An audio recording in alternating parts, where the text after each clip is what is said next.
we're going to go to Rhyolite. Now, a little history on Rhyolite before we get there so I can concentrate on photos and whatnot. Rhyolite was known as the Queen City.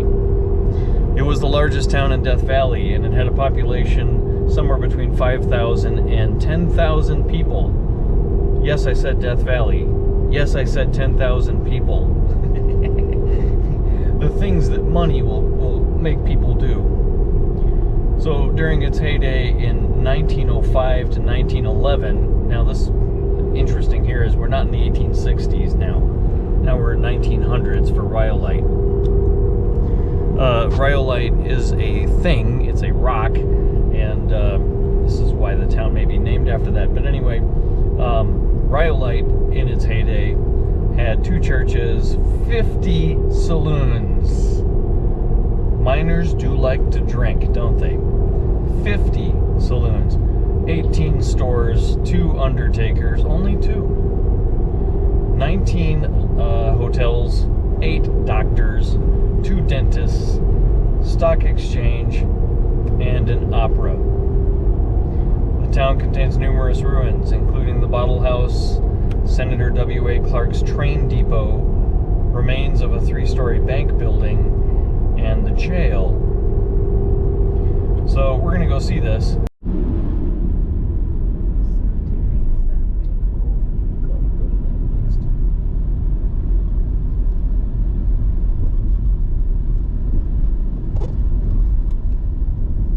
Entering Rhyolite.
You know what, folks?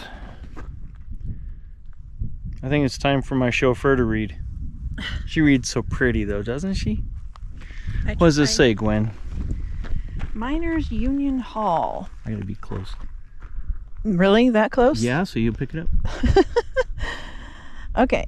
Mining is and always has been a hazardous occupation. Miners worked long hours underground, sinking shafts and cutting underground tunnels to reach the rich ore deposits. Most of this work was accomplished using large amounts of blasting powder. Accidents in the mines were common. The local Bonanza Miners Union number 235 was formed during the early days of Rhyolite. The union was one of the strongest organizations in Rhyolite, and by April 1907 boasted 1,400 members. Any miners could be a member for dues of $2 a month.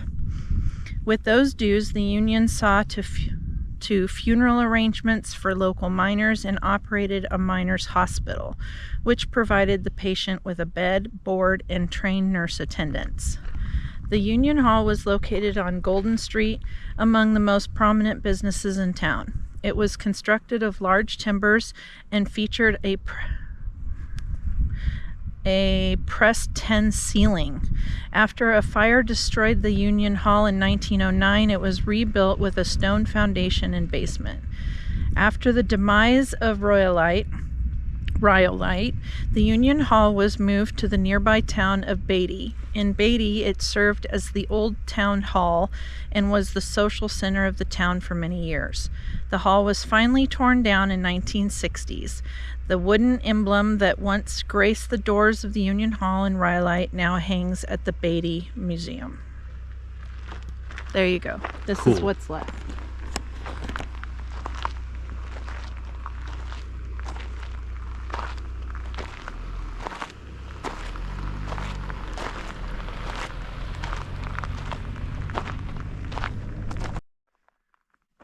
So that building apparently is the schoolhouse.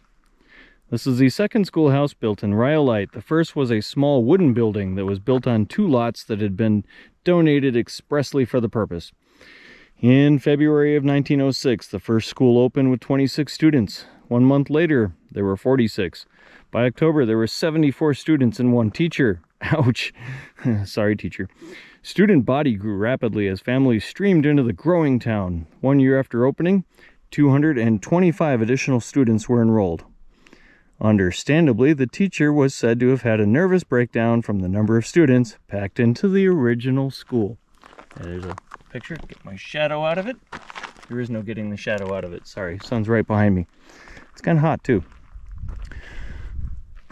The need for a larger schoolhouse became urgent. In September 1907, a $20,000 bond was passed by voters and the land was donated at the intersection of Cochran Street and Colorado Avenue. I'm really liking that sign that says school. Piece of plywood chopped up.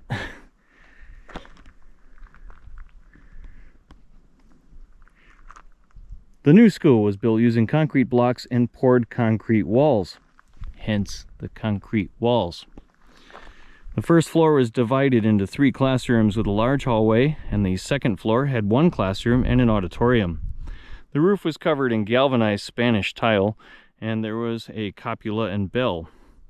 The school was said to be fireproof and could be evacuated in 2 minutes if there was a fire.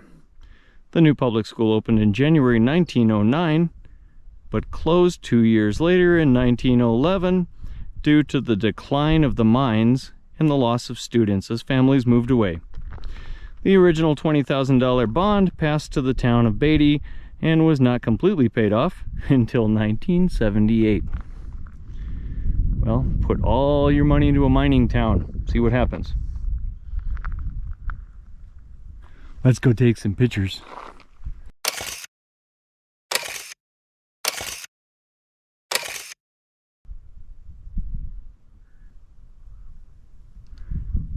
Once filled with hundreds of yelling children, and now it's a quiet place. And up there behind the school is a road going to the mines. Drop the kids off, go to work.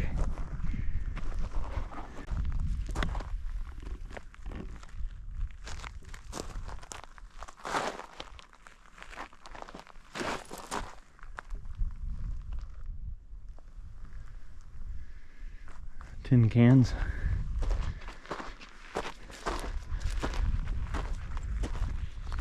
Probably an outhouse.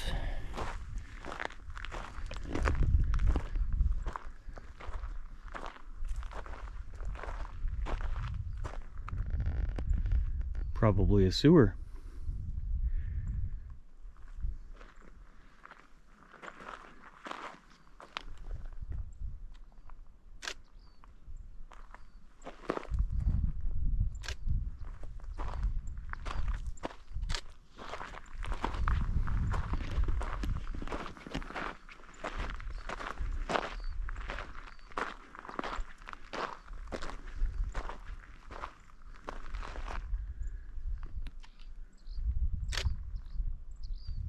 It's hot enough for snakes. Gotta watch out for the snakes.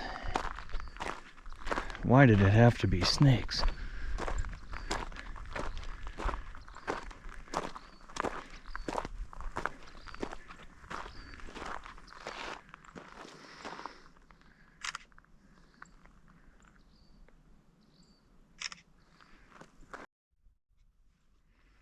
We're running out of money on this trip. I think I need to pay a little visit to the vault, make a withdrawal. Was it a vault or a jail?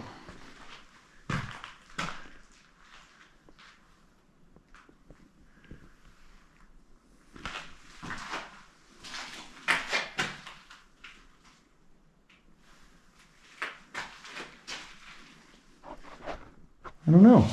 Was it a vault or a jail? Well, let's get some answers. I'm an entitled person. I demand answers.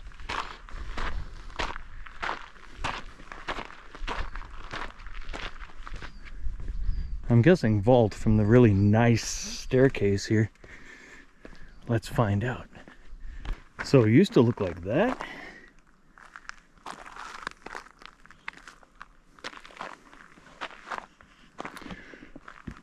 John Overberry, a native of Orange, New Jersey, came to Nevada in 1902 and made his fortune in the early days of the Tonopah mining boom.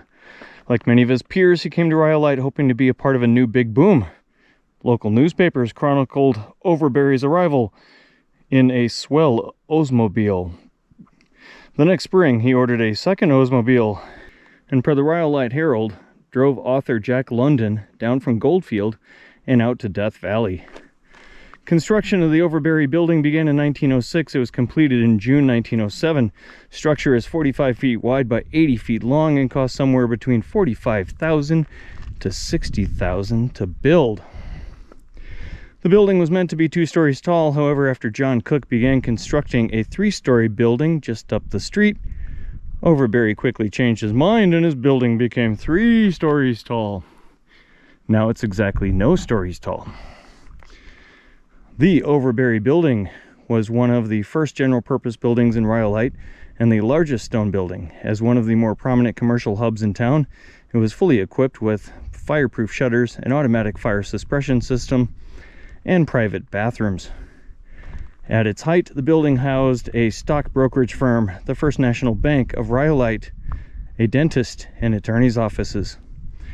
Like many of the other grand buildings in town, the Overberry building was abandoned by 1910.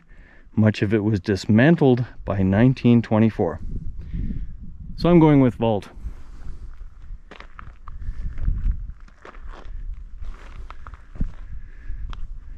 And then you have the HD and LD Porter building, 1906. Well, their names have survived. Interesting.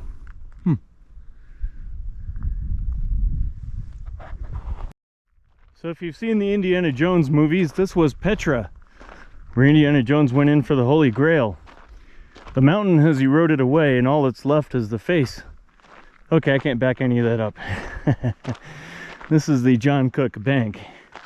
And Indiana Jones probably never deposited anything in here.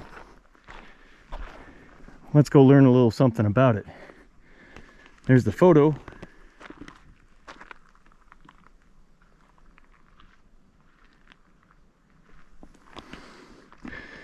The John Cook Bank is the most iconic building in Rhyolite and is one of the most photographed ruins in Nevada. John Cook and his brother started the John S. Cook and Company Bank in Goldfield, Nevada in January 1905. Later that same year, they branched out in Rhyolite. The bank's first location was in a rented building on Main Street. After buying this lot on Golden Street, construction of the Cook Bank building began in the spring of 1907.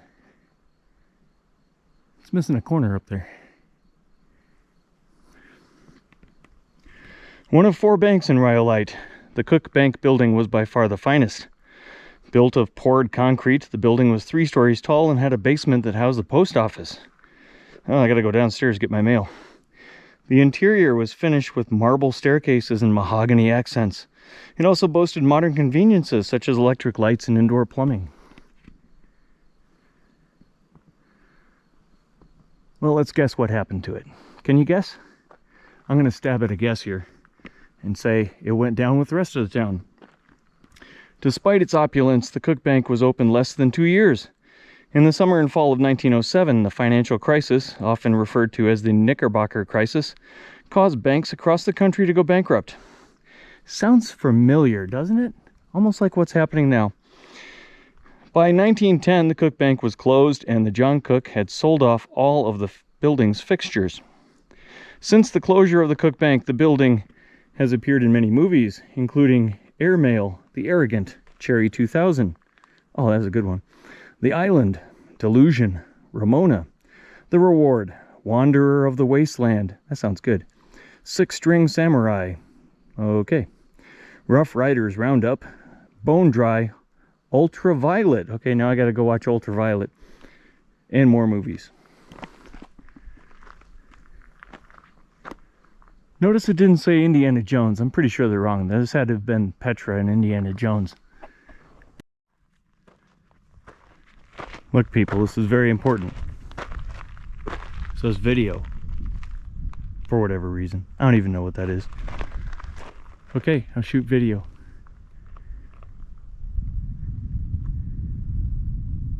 On a Monday morning, Rhyolite is a quiet place.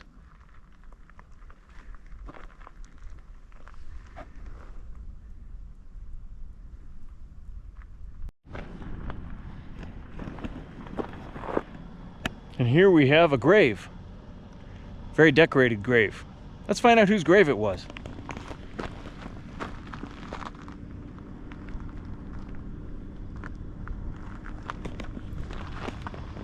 It's Mona Bell's grave. The story of Mona Bell is not an uncommon one. Women like her can be found throughout the mining camps of the West. What is uncommon about Mona's story is how her public death allowed her tale to be told in a time when the identities of most working women were obscured by a string of aliases and a tendency to never stay in one place too long. Mona Bell was born Sarah Isabella Peterman on October 20th, 1887 in Battle Creek, Nebraska. When she was 15, her family moved to Seattle. Soon after she graduated from Ballard High School in 1906, Isabel met and married Clinton Columbus Heskett, and they settled in Arrow, Colorado, where by all accounts Isabel was a dutiful wife. I'm guessing she got bored. In 1907, her husband was accused of forging checks and quickly left town. On his way out, C.C. asked his friend Fred Skinner to look out for Isabel. Fred and Isabel quickly fell in love and headed west, causing trouble along the way. Bonnie and Clyde. Much. Isabel was arrested for vagrancy, for combative behavior in saloons. And Fred gambled heavily in every town. Soon gold and silver drew them to central Nevada. It was reported that Isabel first became a working gal in Fallon, Nevada. The couple moved to Manhattan, Nevada in October 1907, where Isabel, now going by the name of Mona Bell, worked at the Parlor Saloon in the Red Light District. A month after arriving in Manhattan, Mona and Fred were arrested for allegedly robbing one of Mona's clients. Well, maybe he didn't pay up. Although acquitted of the robbery, Fred was arrested for punching the judge and he was escorted from the courtroom. While Fred was serving his jail sentence in Tonopah, Mona moved to Rhyolite in search of work to pay off Fred's $300 fine. She soon found employment in Rhyolite's Adobe Dance Hall, changed her name to Norma. A local newspaper stated she drank and smoked and swore like a pirate. That would sure attract me. Not. After Fred was released from jail, he and Mona continued down a turbulent path. Well, of course. On January 3rd, 1908, Fred ran down the street screaming that he had shot Mona and Mona had shot him.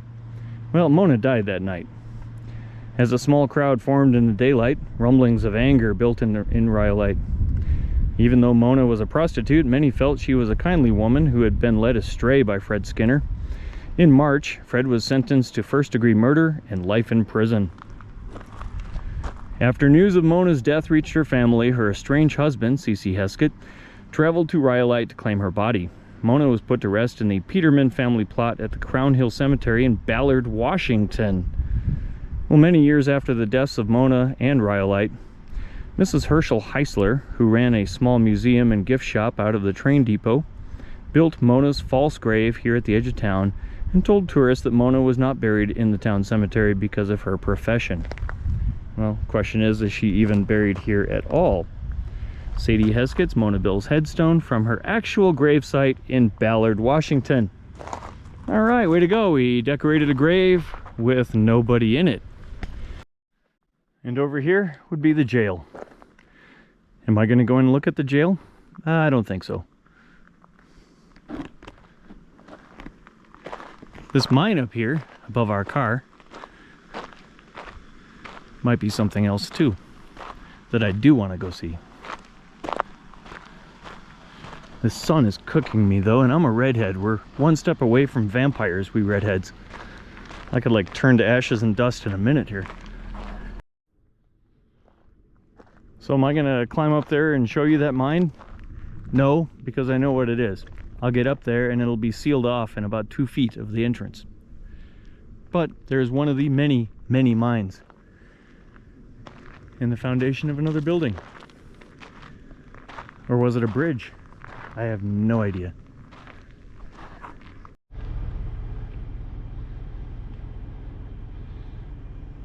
So the sign says this was a casino. Actually, it says Ghost Casino. But it started out, I believe, as a train depot.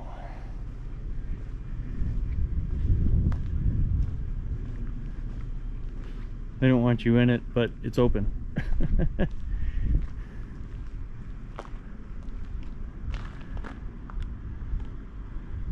Well, we're not going to destroy it. And if it's open, we'll get us some photos.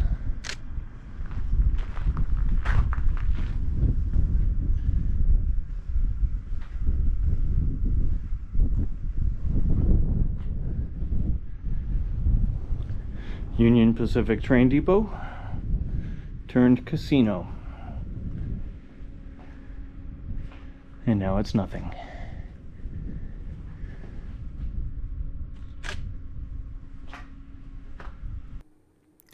Well, I really hope that you enjoyed our little humble trip to Rhyolite. We were pressed to see several places that day on our way to California. Anyway, if you do appreciate our stuff, please subscribe, because we could use some gas money for this stuff. And thanks for watching.